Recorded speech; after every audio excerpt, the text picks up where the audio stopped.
Greetings, everyone. Welcome to another edition of Featured Teachers, a monthly webinar brought to you by the American TESOL Institute.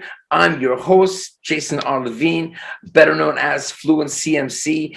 Today, I am very excited because our featured teacher for the month of January 2022, to ring in the new year, we have with us Deubelbeiss, someone who I've respected and followed for many years as an English language teacher and trainer. Always excited to see what he's working on. He's always working on something new, something great for teachers and learners, often both. And he's a generous, really generous with the way he shares his materials, and really very inclusive in his thinking about teachers, students, and education. So it's really a pleasure to have him here. David, welcome to Featured Teachers. Well, thank you. Can't top that intro. So thanks very much, and I'm just always humbled when people think I make a difference with what I do. So, well, and greetings from beautiful Nicaragua. I've been coming to Central America. I'm Canadian, but I've been coming down here quite often.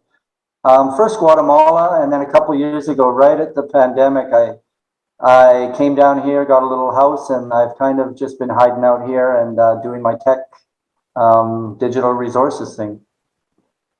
Excellent. So tell us. I know quite a bit about you in terms of where you got started and where you how you built your career in ELT. But could you share with everyone? Yeah, really. I come from a farm up in Northern Ontario, and never saw myself being a teacher or an academic, but I did go to university and got a degree in anthropology, and then continued steel working. I worked construction throughout university, and I was going to do that, and then I fell off a building. Drum roll. So spent like 7 weeks in the hospital, and then a year recovering. And during that year recovering, in my town, North Bay, north of Toronto, there was a teachers' college. So I said, what the heck, why not just keep myself occupied? Never thought I'd take it seriously, but I just loved it once I got into it. Ended up not being able to find a job in Canada. Ended up going overseas. I met a dentist in Vancouver who was starting a school in the Czech Republic. It was just when the wall had collapsed. And I spent about 5 great years in a little town in Czech Republic, Karlovy Vary. It was really a wonderful time. I had the freedom to teach. I had classes coming out my ears and excited students. And I really developed well. And I really hope teachers, when they first get their first job, really put themselves into a position where they have the freedom to teach. And it's the best way to develop and to think it through and be able to come to go the next day and experiment again and try something new, or say, let's repeat this. Would you say you fell into teaching? I was trying to play off the falling off the. Well, exactly. That's the thing. And sometimes, or many times, the best things in life just happen by accident. You know. Yeah. But was it as soon as you started doing it that you felt like this inspiration to keep going and create? The minute my first practice teaching. Yeah. And create materials. The first time I got out of the university and in a class, it was just like, wow, this is what I want to do. And even though I was terrible. Yeah, no, I had the same experience. But did you also at that point were you thinking about developing materials for teaching? Were you making stuff on your own at the beginning, or was that something that came later? Once I got my first job in the private school, the English Center, of course I was. Definitely, it just came to me naturally because what I was dealing with, back then we were using Grapevine. I didn't know one book from the other, in the first few years you're teaching. Right. But it's a typical thing. You have to have a textbook. But I really just love that creative place in the classroom. And part of that creativity is designing your own materials that you think are personalized and really work. It's a lot of work in the first couple of years of teaching, but if you put those ideas away and they're retrievable and you build your toolkit, Right. you're ready to go, and you're like a plumber, armed and ready. Uh-huh. Toolkit. So was it partly a response to a negative response to the materials you had, the book you had, or was it just also that you just wanted to create things? Did you see there was a need that wasn't being met by the materials that were there? 50-50, Okay. definitely 50-50. I just got bored using the textbook, and I could see the students got bored. A lot of my classes, or a good part of them, were teenagers at the time. Right. And teenagers in a book, it's just like they don't go together. Mm-hmm. So you know that well. It's like what's the old water and oil. Yeah. So there was that, and I think it was just an expression of my own creativity also. And I Mm-hmm. think there's a lot of room for all kinds of personalities in the classroom. That's why I'm really, really strongly against a very mandated, and that's the word of the year, I guess, mandated.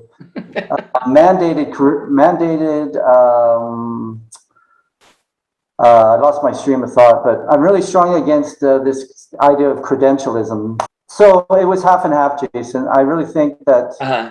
part of it was the demand from the students to do other things in the textbook Right. and use language creatively with a lot of what we call ambiguity. Uh-huh. Textbooks tend to be very clear and direct, and the language is filtered, whereas real language has that ambiguity, and you got to develop that ambiguity tolerance of things you don't know. Right. And Right. part of it was just my own personality and really wanting to be creative. And I think teaching is one of the few professions that offers you to express your personality. Mm-hmm. And that's very rare in a lot of professions. Absolutely. So did you at that point, well, maybe the better question is just to keep telling us what else at that time made you keep going? I mean, was it this just the students, or was it also because you did a lot of teacher training later, you got really into developing materials? Like what happened, I guess, to make you just get to the level where you got, as opposed to just sort of staying where you were as a teacher? I didn't have any direct plan, and I've always really just wanted to put myself in places that I was comfortable and Mm-hmm. I could develop personally.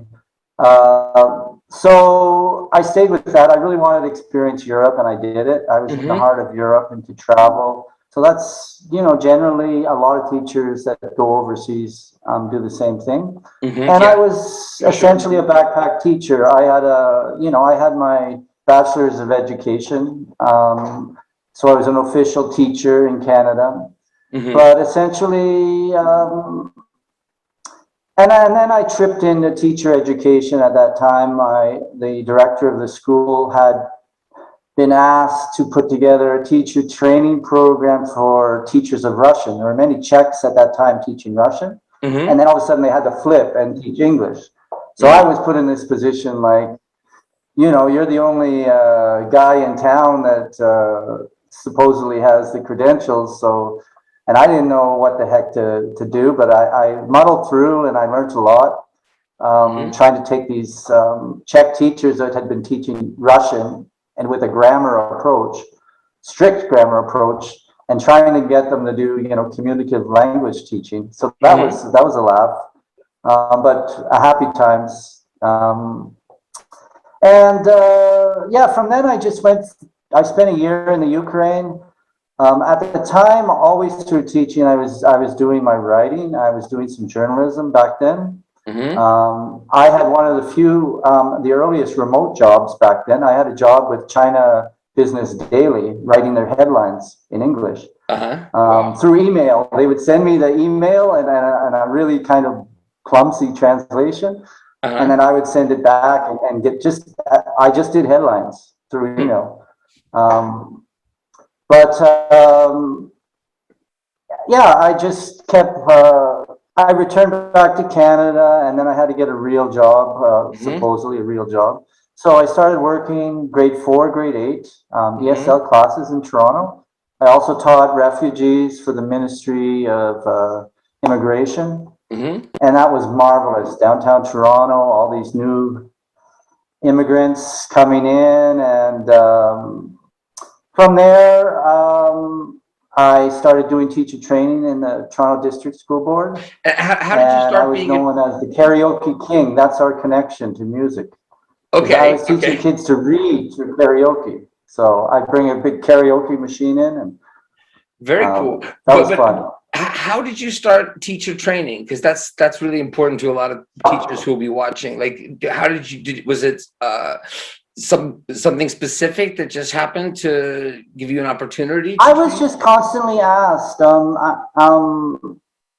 to do sessions and to do things, and I was I didn't think I thought I could do it. I never thought to myself, "Oh, who am I? I can't do these things." Right.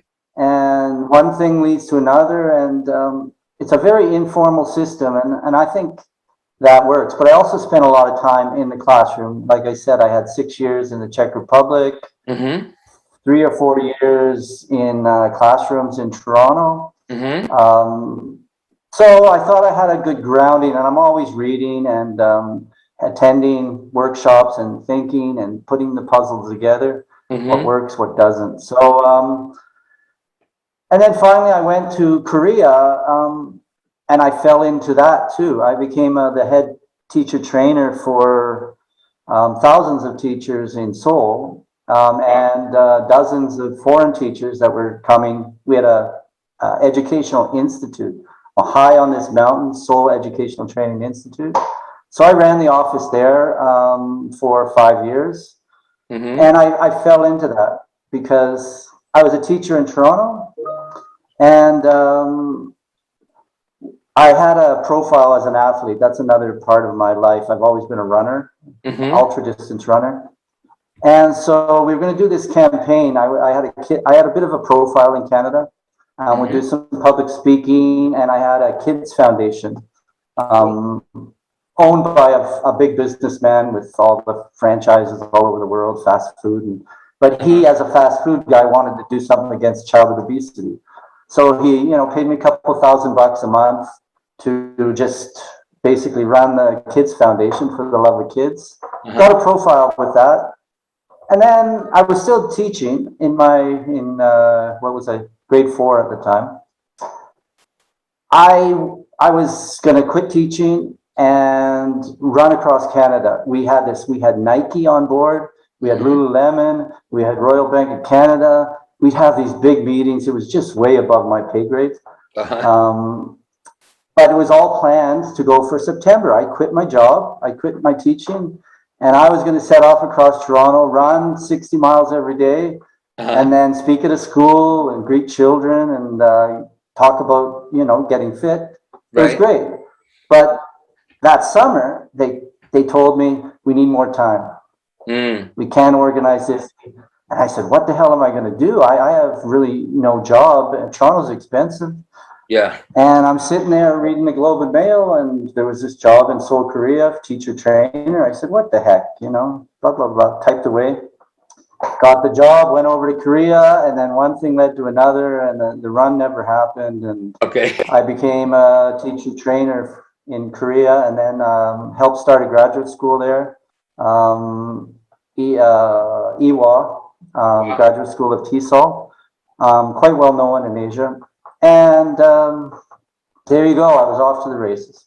Amazing. So at that point, did you think, okay, I want to keep going as a teacher trainer? Did you have other ideas? I mean, after helping to start a school, like what did you want to do? I want to do something else. I want to keep trying new things, or was it like, okay, I figured out this is what I want to keep doing? Yeah, I wanted to be a teacher trainer, so I came back to Canada. I really just finally wanted to come back and spend some time with friends and family. Ended up back where I used to live in North Bay. They had the Teachers College, and I became a assistant professor there, and I taught all the main core courses in schooling and law, and did that for a number of years, and kind of didn't like it. I really wanted to be innovative, and it was a really set curriculum. And the teachers in Teachers College, they didn't want to be in the classroom. They were just thinking about their next practicum. It was kind of soul sucking for me, basically. I wanted them to think about all these new things, but they just wanted the practical side of things. And the curriculum I taught, and they wouldn't change it at all. You had to do this because they had such demand for the core courses, the mandatory courses. Did that discourage you from what you were doing, or it just meant that you needed to find somewhere where people would want that? It discouraged me. I didn't want, and at that time, I had joined English Central, first as a consultant for a year, and then it got more and more involved, and I was making really good money, a lot more than at the college, and I said, hey, I'm going to do this. And so I quit that and went into English Central full time, and I was there for 8 years. You did that for a number of years. Yep, 8 years. We started with just a few of us, and it grew and grew and grew. I'm really happy about that. It was successful at that point. It's really hard these days, and I'm trying to do it now, and I just realize I'm a failure, and it's really hard to start a company and succeed in education. Really hard. 99% don't. So at least I was part of a successful startup.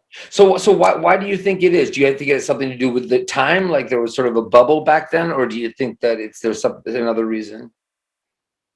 Yeah, the world has changed. There's a lot of minnows and just a few sharks. Right.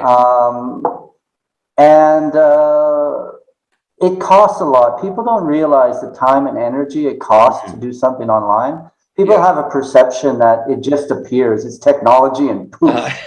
And you don't have it's not like a physical space you have to pay rent on and that kind of thing. Yeah, and it's the same old tired myth that gets spread about online teaching too. Oh, it's so easy. You just show up in your pajamas and blah, blah, blah. There's a lot more to it. It's a lot more difficult than people think, and takes a lot more time and energy. Are you implying that the people who do it well, that work really hard to make it good, are the ones that are succeeding? Or is it not that? No. I didn't think that's so. Not the case. There's not a direct correlation there, unfortunately, and that's really disheartening. Can you talk about that? Why do you think that's the case? Because you got to make money, and to make money means marketing and big dollars in marketing, because everything's about eyeballs now. It's not about how good your product is. And our ex-president, we didn't get along that well, but he was like all in the big tech and stuff. He came on midway through because the board threw him in there. And he always told me, it doesn't matter about what's in the box. He says, it's all the bow, And that's pervasive throughout education now.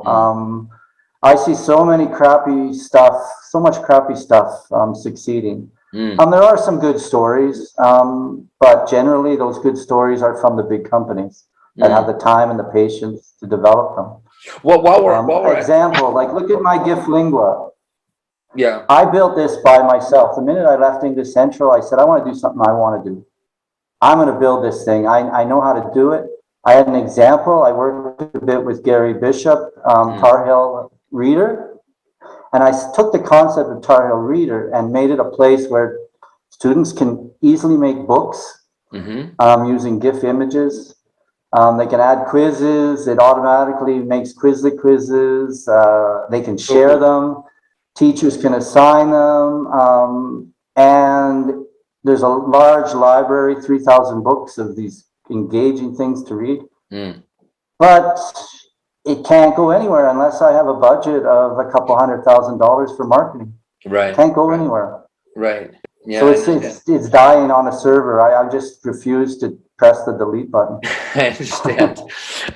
But so when you say there are a few people out there doing it who have that kind of money and have some quality stuff, because there is so much garbage, what would you recommend that people take a look at? Like, I mean, do you feel that there are, or you feel like the best stuff is people like you, and I'll throw myself in there, who are doing things on a smaller scale without a big budget? Or do you think that there are a few of the big players that are have good content, good training materials? Yeah, there are. I've basically, the tools that are succeeding, and you know them, here we're on one, which is Zoom. I had my doubts about Zoom with all the whole, but they've solved the security problem. It just works. The technology is getting more and more into the background, and that's how it should be. It shouldn't be have to go all these training sessions and learn it, and etc. So Zoom is an example. There's a lot of big ones. Quizlet. Andrew people don't know the story. Started out as a 14-year-old wanting to learn French, and he made his own website flipping cards. I used to chat with him in Yahoo groups in 2003, and he was sitting on his mom's divorced mother's couch, and now it's amazing, huge. There's things like Flipboard, and there's a number of large ones, but and I think there's a lot of worth in the small guy like myself. Like I'm saying, with ELT Buzz, my library is just phenomenal. But to actually pay the bills, you need a large budget and a large pipeline and funnel. It's just right. So what, I guess what you're saying, world. it seems what you're saying is that if you had the money to get it in front of more people, then there'd be maybe people who would invest in it, which could keep it going, or people would spend money on it, or what? I've tried, but what would it take? I mean, that's my failure with GIF Lingua. Anyways, I'm not good on that. I'm good at the educational side and working with developers. I'm not good with the actual sales pitch and so why is there making so much of it? with. Yeah, but so that's true of so many of us. So this is something that really bothers me, I guess, because I feel like, does it have to be that the educators, the creators, have to have that skill, or is there some disconnect? Because if there's money to be made for other people to help with the sales and marketing, what is it then? It's just a problem of getting people connected, or? I'll tell you, one big thing is, and I rarely go for these kind of conspiracy theory kind of things, and it isn't a conspiracy theory, but somebody might say it is. But when you look at all the educational tech companies out there that are gaining traction or have kind of made it, and there's very few, if anybody, that has classroom experience on their in their leadership, in management. It's all, and they're usually all from Yale, Stanford, Harvard. They're lawyers, they're trained, and basically they do it because they have connections, to investors and investments. Right. And it's all kind of, I hate to say it, but there is a big boys club out there. Yeah, that doesn't sound like a conspiracy theory. That sounds like a description of the way the market is sort of set up. It is. It really, we hear all these stories about empowerment and the low guy, but and they're lovely, and many of them are true, but the real picture is different. Yeah, yeah. Well, I think it's just just like anything else. Like, it's possible, but it's so difficult. It has a lot to do with luck and timing. If you're not one of those people that's so well connected and all of this. So yeah, I hear you. And the other problem, please. And the other problem, I think, is also that you want something scalable, You want something repetitive. You want something universal. You want something that mix and match. It's very easy to slide something out, slide something in. That doesn't go well with good learning, with what's good for the student. Yeah. And yet there's this push from the board, from the management, always to make it like that, so we can like go and it's just about all these simple moving parts. Yeah. Well, I mean, there's no simpler moving parts than like the traditional textbook. I mean, so it's almost like we have this opportunity to do it differently. But you know, it's like if you think about like the big textbook publishers, what about somebody who's like, oh, we should make the books where it's more personalized? Well, we can't do that. It costs too much money, right? So it's sort of the same thing, right? That just now we have a different type of technology. For years, I've been like screaming out there, and nothing's changed. It's so easy for a publisher just to say to X school, here's our PDF copy, right, or here are our digital files. Yeah. Change John's picture with Juan. Make it like, change your school to this. Make it personal. I've never ever seen any textbook provider do that. Yeah, exactly. Wow, I'm really interested to hear what you have to say about my next question, which is, you know, if we look at where, you know, textbooks, education moving into, if we call it education, you know, on Web 2.0, where it becomes more social, and then MOOC started, you know, this idea of people can get access, you know, wherever they are without necessarily paying a lot, maybe nothing. That this is disruptive in the way that, you know, in the past, you'd have to be, you know, at a university in a physical classroom, all of this kind of stuff. You know, we felt with Web 2.0, at least I felt very strongly that there was some disruption going on. And here we are feeling, again, I'll just state from my point of view, you can tell me how you feel, feeling like, oh, whoops, you know, we kind of underestimated, you know, here we are like meeting all these great people through social media. Meanwhile, these companies that we're meeting all these great people on are not really gonna make it easy for us to make money and help each other and work together down the stretch, as it were. And then here we are, the dawning, a lot of people would say, of Web 3, where I hear more, again, a lot of the same talk, decentralization. We're going to be able to own our own stuff.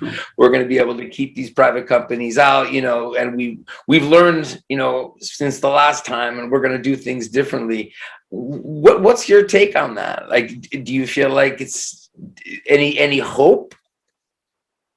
Well, there is some hope, but I'll keep that for the end. Okay. And I feel for you, because when this whole pandemic emergency teaching situation started, I heard everybody saying it's all going to go completely online. It's going to change everything. And I just had this deja vu of back in like 2007, 2008. When we were all excited about all this, and all things are going to be virtual, and we're going to be just sharing with each other. And there's, again, going back to the moving parts thing, there's a lot of things to consider. Number one, I don't think it's going to be everybody going online, but there's going to be a significant growth there, definitely. And there's benefits to that. Definitely that fact that we're in a different kind of physical reality. We don't have to travel. We don't have to be in place, whatever. But I think we fundamentally should learn the lesson of what back when 2007, 2008, we lost the moment. There was talk back then where the internet would be totally free, right? Open, nobody had to pay for it. It'd be on your phone. It's all become a profit kind of thing. You know, it's just like the vaccine companies, not to bring this into the conversation, but they said initially The CEO stood up there. Right. It's going to be free. We're just going to have to get a little bit of money to pay for our costs, and Yeah. look what's happened. Right. So number one, there's the money involved, and there's a lot of money in ed tech. A lot of money. It's not up there with oil, but it's pretty much right behind it. You know. So with that much money in line and on the line. I really think that they're going to keep creators and innovators on the margins. Yeah. And there's no, conspiracies aren't like some guy sitting in a room with a trench coat saying, be like this, I'm going to control these. No, it's all these individual decisions that create this sort of invisible ideology that makes things happen. So I really think we lost the moment first for creating an internet highway where we can empower all people around the world. We lost the moment where money became part of the dynamic. I remember making a website, a fantastic website for almost nothing and pushing it out there and getting seen. Right. Now I can't get seen because they filter all the search results. Yeah. Oh, yeah. So your voice can't be heard. Your voice cannot be heard. And you're right. Everybody's saying it's going to be all decentralized. I started on Substack again. I'm for these things like Getter but they're going to be gobbled up too. Sorry to say. Right. I really have the thought that it's just another business plan. Yeah, no, I feel similarly.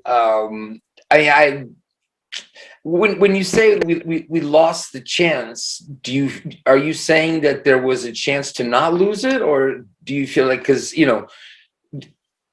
could something have happened at that moment, do you think, to change institutional decisions? Telecoms could have said, like, we're going to provide this for free, and the government would say, we'll support you, we'll give you some money. Just, and it was happening back then. I remember being downtown Toronto, and I could go all the way up Yonge Street using internet, and just like, wow, this city is alive, it's vibrant. And now when I go back to Canada, I often go to libraries. I love libraries. In North Bay, where I usually stay, I'm not my hometown, but I went to school there. The library is great, but I go up into a library and it's all empty. And then I go into the basement where they have the whole basement filled with computers, and it's totally full. Right. And you know why it's full?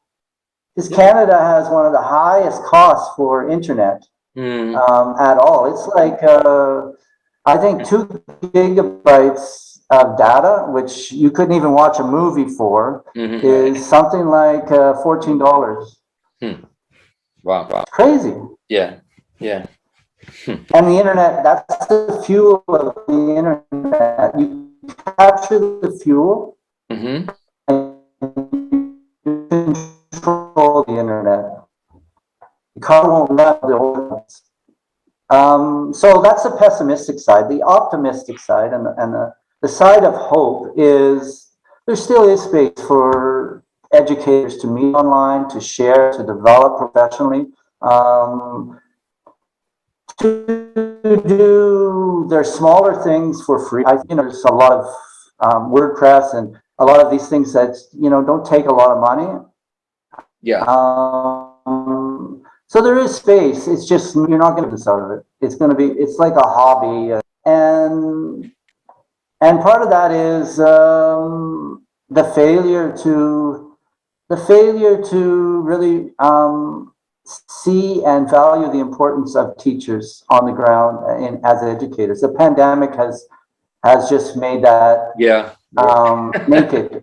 Yeah, it's school does not count. It's just and students. There's going to be a lasting effect because students are feeling it too. Oh, look at this! We did this. School's not important anymore. What the hell, Yeah, no, it's really true. I mean, the only silver lining of situations like that possibly could be feeling like we need to do things more creatively and innovatively online in order to help kids. But yeah, it's likely that people will continue to do that. But how will their stuff be seen? will it reach the people it needs to reach? That's become the but a silver lining, I really support this notion.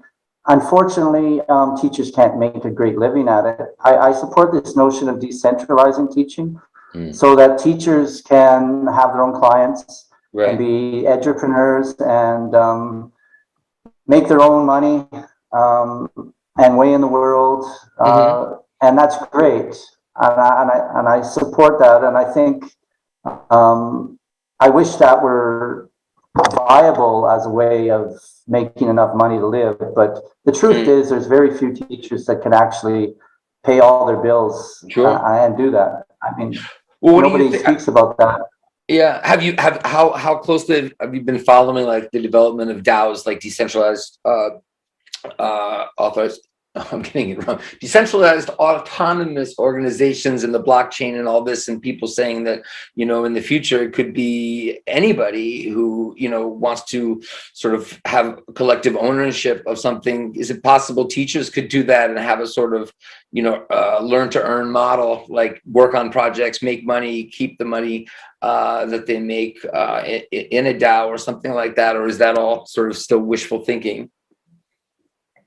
No, I think there's going to be a moment for that, like there was a moment with the internet, but who actually owns and controls those networks and is behind the scenes? I mean, it's basically a freemium model. They pull you in and then they shut the door and say you got to pay. I got a hard crack to that. But could teachers around the world, just in theory, anyway, could teachers around the world get together in a group and form a DAO? I mean, you know about the DAO that almost bought the U.S. Constitution, right?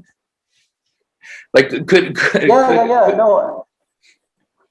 it happen? I mean, it seems like, there's, teachers don't generally disagree so much with each other as much as they get, crapped on by by everybody else. Yeah, but eventually the big institutions and the banks and the governments are going to control that and want to know where the money is and where's it going. I don't profess any kind of rosy thoughts about this whole democratic world and it's all going to be anonymous and everything. Unfortunately, those days are over. I don't want to. We could take the conversation into all sorts of ways about cryptocurrency. But when you say they're over, were they ever here? I mean, has there really been a moment in history with education where it's really just been, on these different things we're talking about, like availability, cost, innovation? Like, has there really ever been a moment where? Yeah, I think in the mid-2000s there was, when WordPress first started and things like that. Yeah. I've always been a big supporter of Sugata Mitra, even though in English language teaching he's always trashed. He had great ideas about just using the internet and the power of educating students to when they can freely access it and answer their questions. But now we don't even know if Wikipedia has any kind of truth, because it's all just the editors, wiping out things and making them correct. So even that, the internet as a free form of information is slowly shrinking too. Yeah. But I think back in 2004, when all the servers just sort of kind of boomed. So before social media.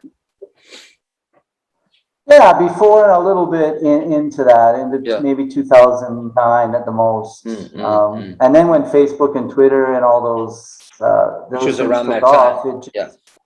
I mean, that's basically my community. EFL Classroom was great. I remember like every 2 minutes there was new questions and new discussions and people flying and things were going and new resources up there. And then the minute Facebook and Twitter came on, it just Yeah, you yeah, know.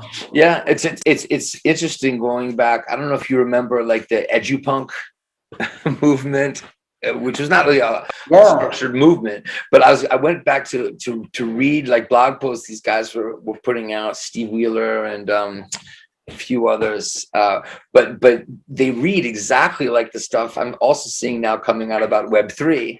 And I mentioned this a little earlier too, and it's just wow. It makes me feel cynical because I think, wait a second, guys, you got to go back and see. Everyone was talking about this before, and it's just going to happen again. But it also can make me hopeful. Like we learn from what happened the last time. You know, that moment you said was lost. Is there another moment or not? And you earlier said something about hope. You were going to save hope for last. So I don't know if it has anything to do with what I'm talking about. What is your feeling about hope? Well, you're making me think that teachers are hackers now, that we got to stay one step ahead of all the algorithms and all these sort of things. And maybe that's where the hope resides, if we can find a place that's a little one step ahead, like you were talking about, Yeah.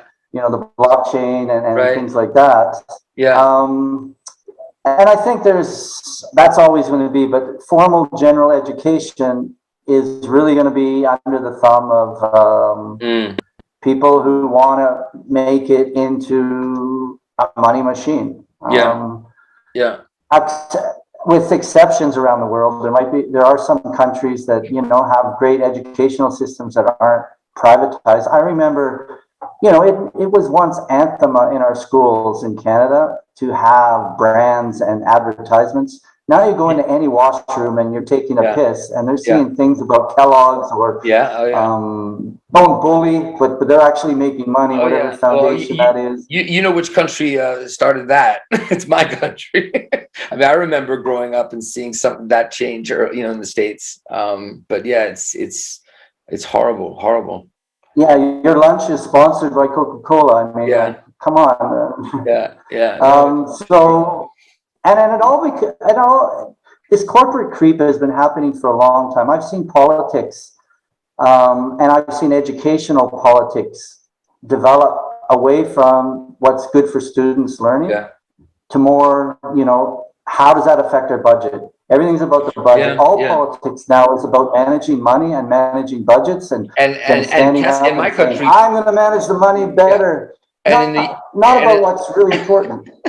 and in the U.S. testing, but the second you say testing, you got to say, oh, money again, because that's all Yeah. about. You know, it's not Um, about it's not a separate thing. It's just an arm of the money making machine. But you know what do you think about, like, you know, when we're talking like this and you say like, oh, it wasn't always like that, and I think back to when things weren't, you know, always like that, and the problem I have with that is you're right, but then you're also going back to a time where you see, you know, black people couldn't go to these schools, women couldn't go, you know, it's just, you know, it's like you go back, you see where it wasn't such a profit making machine, but what you see is just like so much control over, like, you know, government saying, we only want to educate these white men, or you know what I mean? I don't know. So it's like, I guess the problem is, isn't it, that, you know, it becomes more you know, available, the more people have access to it, and then it's like, okay, instead of controlling it the way we did before, we're going to make money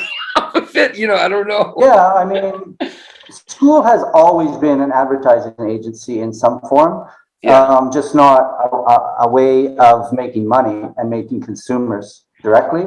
It was more soft cultural selling.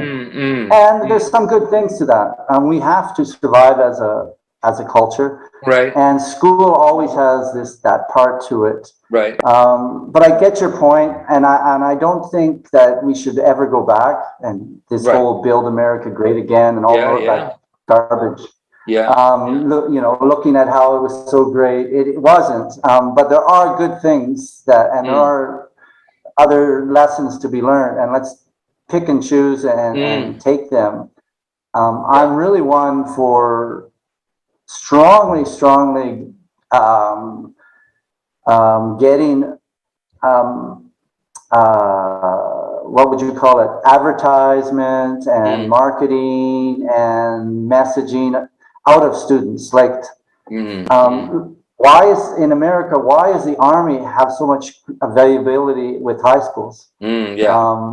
You know, that's just one example, but there's hundreds of examples of using our schools as kind of Sure. ways to make money and Mm, build things. So mm, I really, yeah, I see educators online and it drives me crazy. They write great blogs, but they have all these advertisements. Would yeah. you want that in your classroom? No. Like, you know, Yeah. Yeah. Yeah. you have to set an example, and that's Mm, and unfortunately that becomes the norm, and everybody just accepts it. mm. Yeah. Yeah, and they get used But to it, and yeah, yeah. What would you say to, because a lot of people watching this are new teachers or teachers going through a certificate program, maybe looking at jobs overseas for their first job, or they just started teaching overseas. Like, what do you feel like? You've had so much experience, and you started out that way, right? Sort of like, so what do you think is most important these days as far as teacher education and beyond like a certificate, like, kind of ongoing professional development? Like, what recommendations would you have to new teachers or teachers without that much experience? well, I mean, first of all, before you do anything, get some experience. Go volunteer somewhere. Go online and just teach for free. Mm, Um, have some. You have to have a background to be able to take the information that a course gives you mm-hmm, and put it into its little slots in the right places. So I think that's number one, and it's a mistake many do. They say, "I'm going to be a teacher. I'm going to take it." They get a course, and mm, then that knowledge really doesn't have any true effect yeah. for them because they haven't mucked about a little bit, to Mm, put it, put it gently. Number two, there's nothing wrong with the course, but realize and that it's really not everything. It doesn't make you better. I know professors that couldn't teach their way out of a wet paper bag. So it's just one of the things you got to do to kind of move up the ladder. uh-huh. Treat it like that. I Mm, really do. There's a marvelous video of the Canadian, what's the guy, Malcolm Gladwell, mm, speaking about education. He has some really great things, but his main point is that credentialism and requiring teachers to have credentials is the worst thing for education anywhere, mm. for a lot of reasons. But I'm going to post it up on my Substack. That's it. Really Be interesting. Deubel, if you ever want to. I'm doing a lot of great stuff on Substack. But what I also would say is, find some mentors, pick their brains, Mm, definitely. It's the mm, best way. And I really wish our teachers' colleges and our pre-service teaching institutions did more of a kind of a medical model, where doctors, they mm. have to do a residency. Right, So right, it's not like they're in classrooms. They do right. their classroom stuff and then it's just all a residency, and they're very well supported and they learn how to do their trade in that fashion Yeah, I on mean, their feet. I did student teaching to get my master's in TESOL, but it could have been better, and then there's so many programs that don't Yeah, offer something yeah, like you're that. like one of the few that a Yeah, lot of them now just don't even yeah. go there. Mm, mm. Um, And Definitely. what would you say to a teacher that's like, feels kind of isolated? They're somewhere where they don't know people, like, and they're looking at the internet. Wow, there's so many places to go to get information as a new teacher. Do you have any suggestions, like for finding mentors, whether it's reading certain blogs, obviously your stuff, and I want to take the last few minutes here, please, for you to tell people where they can find you and your things. But what comes to mind if you imagine yourself being a teacher like that and thinking, wow, there's so much out there, but I don't know how to navigate? I would take it as my aim to just have a few good people around you and discuss and be intimate about it. Mm, Say, this week we're going to read this book. Let's discuss it next week. Mm. Don't go in and go all these groups and go running around and flick on Twitter 2 hours every day and reading Mm. like pronouncements. Really just find a couple people that they don't have to be totally PhDs or all this authoritative stuff. Just a few people that are also teaching Mm. and reflect and develop, from the ground up as a teacher would in their classroom. Mm. The best schools I've always worked in are when, we would talk shop. We would have a coffee at the Starbucks after work and Yeah. say, I don't think this is working, that's going, and it's really important to get outside of the school too. Mm. That's another Mm. thing. And take your talk outside those formal kind of things. But that's what I would advise. Mm. Be intimate, develop slowly, question everything. I've Right. always done that. It's Cicero's, question everything. No, I think that's That's great. I think great. that's great advice. But you have a lot of really great resources also, and I want you to tell, because maybe I should change. The question I asked was more support from others, and you had a great answer. What about if they're looking for materials? If they say like, yeah, I agree, course books. I don't really want to use them. I don't need to use them, but then that's kind of overwhelming, like all the materials online. And as you said, like it's sad that there are a lot of great people out there putting stuff out for nothing or almost nothing, but that's great if you're a new teacher who doesn't have a lot of money. So tell us about the stuff you're doing, because you've got so much great content. Well, ELT Buzz, what basically is just what you said. New teachers really don't know where to start. So I created this directory. So you go on there and it's really strongly tagged and searchable. So you can find what you need as a new teacher. What's the best textbook if you want to use the textbook? Who are the people there? Just click people. Mm. And you'll see who's in the field. Certification, you'll see all the certification ways to get certified.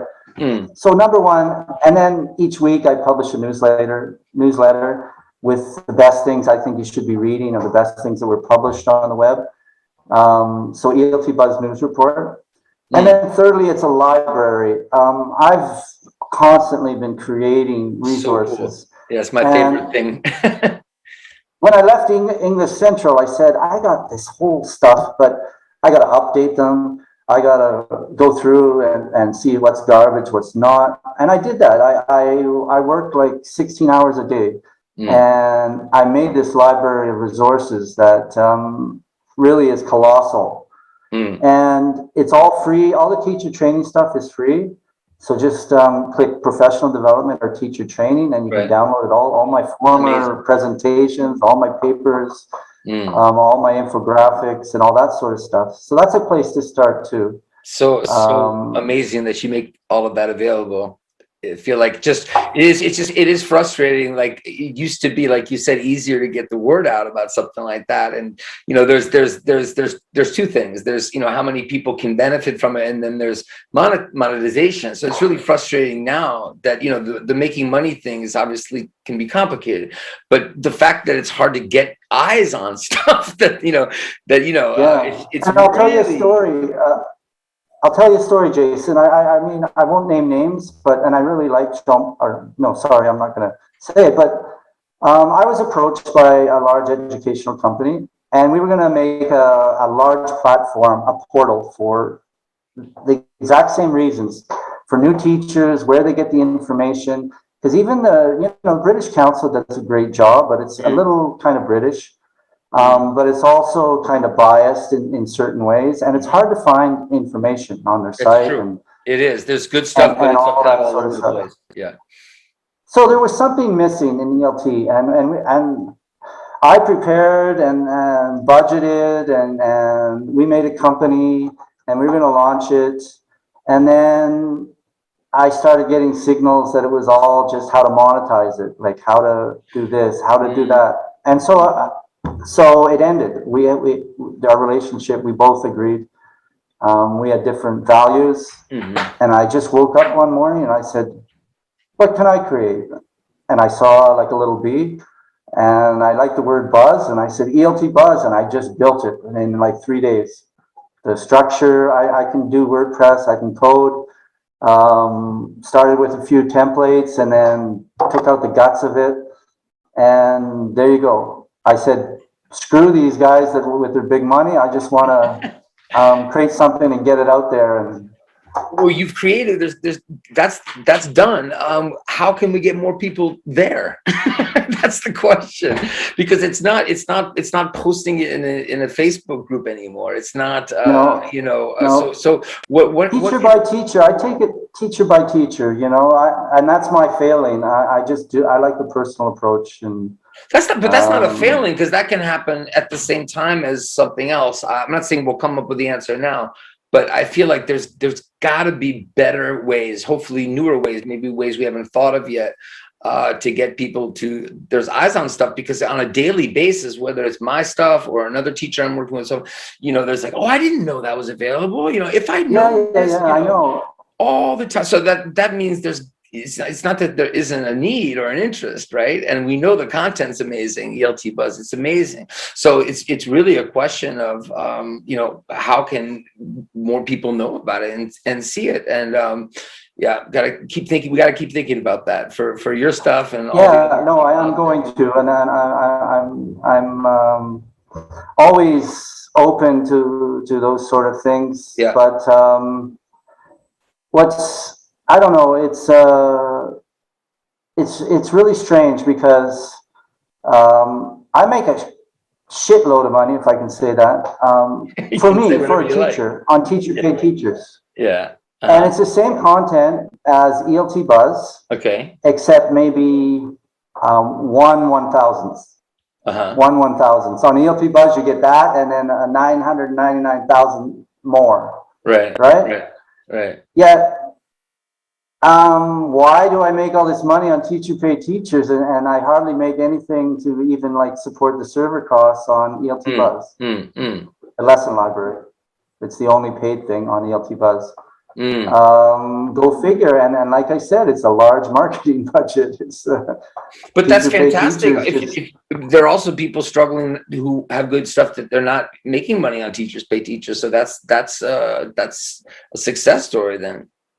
Yeah, and it is a validation that I'm making good materials, and people write reviews, and it's great. That's great validation. And yeah, and it's kind of like, I feel sad because I don't want to go into that sort of commercial predatory model, which they're a unicorn and everything. But on the other hand, I've always believed in our teaching, we have to go where the students are. Students got phones, so we had to go to the phones.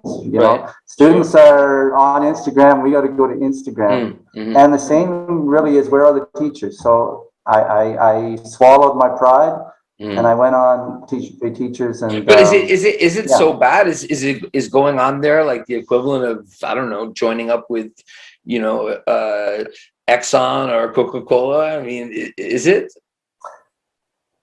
Yeah, you should see some of the older posts. If you, for me and teacher pay teachers, when it first came out, I was like rampantly against it. Okay. Rabidly against it for a lot of reasons, because it detrains teachers a lot. I don't think a lot of the materials are kind of like course book. I really concentrate on materials that are open-ended, that can really be universally used, like templates, one-pagers. That are really helpers in the classroom, and that say you're teaching this lesson, you can take a resource and just slap it in that really extends what you're teaching. So there's that whole, your stuff is reaching teachers then. Oh, it is definitely. I mean, yeah, I look at my phone and but it's still not, paying the bills yet. Well, it is paying the bills for the sites but it's not paying for all the work, all the contractor. Yeah. I do a lot of, I hire 3 people that I've trained that know what I need and how to produce things. I do a lot of it myself, probably 60 to 70% is myself. But if I have a project that I can put onto somebody that I think they can understand it and that's do it. yeah. So yeah, it's slow but sure, but I'm not too concerned about it. I'm very fortunate in a number of ways. And what's really important to me is this whole idea of continuing the sharing. And as long as I get some value out of it financially, that's fine. I agree, but I'm still holding out for maybe things to change a little bit. We'll see what happens. Well, if anybody's listening, GIF Lingua, they can buy GIF Lingua off me GIF and Lingua make it is into a super big cool. commercial site. It is. It's a great idea, and I just don't want to hit that delete button. I feel like no, you can't do that. You can't do that. Well, maybe we'll find somewhere in Web3 to bring all this great stuff. Well, I'm really proud of the tech, the underlayer of built on Laravel. I worked for a whole year with these Russian guys that were super cool. And that's a great example. They knew no English hardly when we first started working. And now I see them getting jobs and everything. And their English is like super Eugenian, those guys. Just from us. They weren't learning English, but we had to communicate. That's right. It's the best way to do it. Yeah. All right, David. Well, I could sit and talk to you forever, but we do need to wrap things up here. But yeah, everyone out watching the recording, definitely you've got to check out ELT Buzz if you haven't already, and GIF Lingua. Support the best materials that are out there for English language teachers. And David, thank you so much for being here as our featured teacher this month for the American TESOL Institute. Wish you the best, and have a great afternoon, evening. Oh no, afternoon. Yep, it's noon here. I'm going to go out for my Friday beer with the old timers, I call them. Nice. Downtown. I'm actually headed out to do something kind of similar here in Paris. So enjoy. But 2 quick things. Number 1, American TESOL. If you register and push that in, you get a free month of the premium access to the whole library. Cool. So American TESOL, nice. Just put it in as the access code. And number 2, really struggle as a teacher to be free. Put yourself in an environment to be free to do what you want and like. And that's one of the hopeful things about the internet. There is still a lot of space for freedom. Because basically, we're best when we do our own thing. We're not made to be a widget or on an assembly line. No, well said. But going forward, like you're saying, there is to be free, but we have to be very, very cognizant of the people out there who are trying to make it harder for you to do that. You got to keep fighting. Yeah, and there are no bad teachers. They're only good teachers in bad situations, and bad teaching jobs that don't fit their belief system and don't fit who they are. I always definitely believe that. Very nice. On that note, thanks so much, David. Thanks to all of you watching Featured Teachers episode. We'll be back with another one next month and every month. Thanks so much, everybody. Take care. Thank you. Over and out.